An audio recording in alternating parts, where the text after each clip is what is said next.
Bonjour Valérie. Dans le podcast précédent sur le télétravail chez Capgemini, nous avons évoqué la genèse de notre accord télétravail signé en 2011. Aujourd'hui, avec Frédéric Bolloré, délégué syndical central CFDT, nous allons parler de la négociation en cours pour améliorer cet accord. Bonjour Géraldine. En effet, avec la pandémie, nous avons vu une augmentation massive du nombre de télétravailleurs ainsi qu'une pérennisation de ce mode de travail. Il est donc nécessaire de prendre en compte cette évolution des pratiques du télétravail dans ce nouvel avenant. Bonjour Frédéric. Tout d'abord, peux-tu nous dire quand cet avenant sera signé ? Bonjour Valérie, bonjour Géraldine. Cette négo devait commencer en février 2020, mais la crise sanitaire et la distanciation en ont reporté le début à fin 2020. Nous n'en sommes donc qu'au démarrage et les demandes des syndicats sont nombreuses. Nous souhaitons aboutir avant l'été. Bien. Avant d'aborder les propositions de la CFDT, j'aimerais que tu nous parles de l'enquête télétravail que celle-ci a lancée en mai 2020. Je crois qu'elle a été très suivie par les salariés. Qu'en est-il ressorti ? Oui, nous avons eu plus de 1500 participants. Les résultats de cette enquête sont consultables sur notre site cfdt2capgemini.org, cfdt2 le chiffre, capgemini.org. Le télétravail contraint semble avoir été assez bien vécu par une majorité de salariés qui ont souvent souligné la diminution de la fatigue et du stress lié au temps de trajet, un gain d'efficacité sur les activités exigeant une concentration, difficile en open space à cause du bruit, des interruptions ou des sollicitations, la flexibilité pour adapter ses horaires, la baisse du budget carburant pour des salariés motorisés résidant loin de leur site, et la satisfaction d'avoir collectivement réduit notre empreinte environnementale avec la forte baisse des trafics routiers et aériens. En effet, beaucoup de points positifs, mais j'imagine que tout n'est pas rose non plus. En effet, il est impératif de prendre en considération les salariés qui ont subi des difficultés, parfois liées à notre organisation du télétravail, et dont certaines perdureront au-delà de la fin de la pandémie. Quelles sont les difficultés les plus rencontrées ?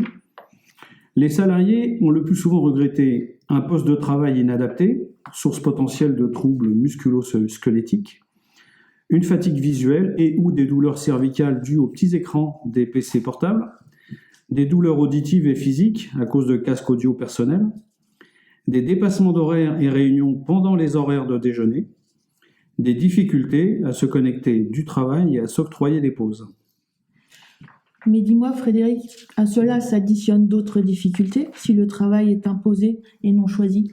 Absolument. Si le télétravail est non choisi, nous avons pu constater aussi une difficile perte de relations sociales au travail, parfois associée à une forme de déshumanisation et probablement plus marquée pour les personnes seules ou éloignées de leurs proches, une difficulté à séparer la vie professionnelle et la vie personnelle, des difficultés d'apprentissage lors d'un changement de projet ou d'une prise de fonction, la difficulté de réaliser certaines activités par essence collective, comme les réunions de brainstorming, les réunions d'équipe, etc., ou l'impossibilité de créer un réel espace de travail au domicile, un espace de télétravail que l'on ne peut pas isoler du bruit et des activités des autres membres du foyer. C'est pour toutes ces raisons qu'il est important que le télétravail soit bien encadré. Fred, peux-tu nous faire part des propositions de la CFDT pour ce nouvel avenant ? Pour l'essentiel, le volontariat du salarié pour télétravailler doit rester un impératif sans qu'il y soit nécessaire de motiver sa demande. Le télétravail n'a pas vocation à s'imposer aux salariés comme mode privilégié d'organisation du travail. L'accord du salarié doit être recueilli et tracé. Réaffirmation du principe de réversibilité avec un délai de prévenance court terme. Réaffirmation de l'interdiction pour la direction d'utiliser des outils de contrôle à distance de l'activité du salarié. Nous avons là-dessus été prévenus de quelques dérives managériales locales qui sont interdites. Pour les salariés n'ayant pas de facture justificative à leur nom, adaptation du processus actuel d'indemnisation de fonctionnement, dont je rappelle qu'elle n'est pas destinée à couvrir des achats d'équipements ou de mobilier. Préserver au moins 2 journées en présentiel sur une semaine pleine pour un temps complet. Pour les temps partiels, un taux plancher de 50% du temps de travail en présentiel semble un bon ratio. Répondre aux besoins importants d'équipements et matériels complémentaires comme des écrans et claviers déportés ou des fauteuils ergonomiques. La CFDT propose plusieurs pistes. Garantie d'un accès équitable au télétravail pour les femmes et les hommes. garantit que les salariés en télétravail et en intermission à qui l'entreprise assigne des tâches comme des projets internes, formations ou des appels d'offres bénéficient des mêmes statuts et mêmes droits, en particulier en ce qui concerne les indemnités et moyens.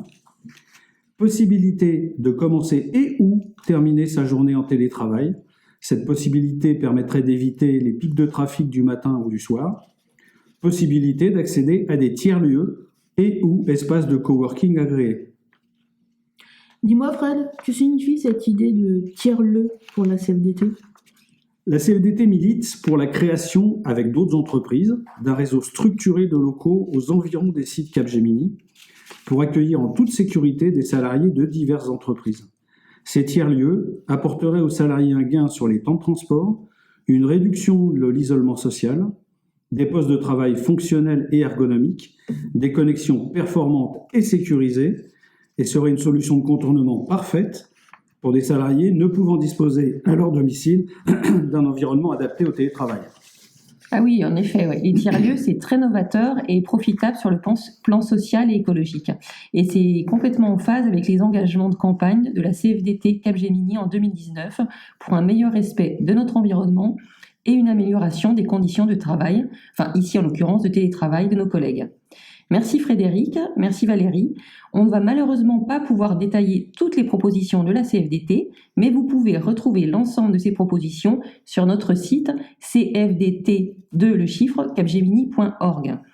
Il ne reste plus qu'à souhaiter que ces propositions soient entendues par la direction, comme lors de la première négociation en 2011. Fred le rappelait dans notre premier podcast, l'accord signé en 2011 était fait à 90% des propositions de la CFDT. Merci à tous de nous avoir écoutés. Si vous avez des questions, n'hésitez pas à poster des commentaires sous la vidéo ou à nous envoyer un mail à cfdt.infra.idf.lille@gmail.com. Nous vous ferons un plaisir de vous répondre. À la réalisation, Yanis et Stéphane, merci à vous deux. Prochain podcast à venir, les congés et la prévoyance.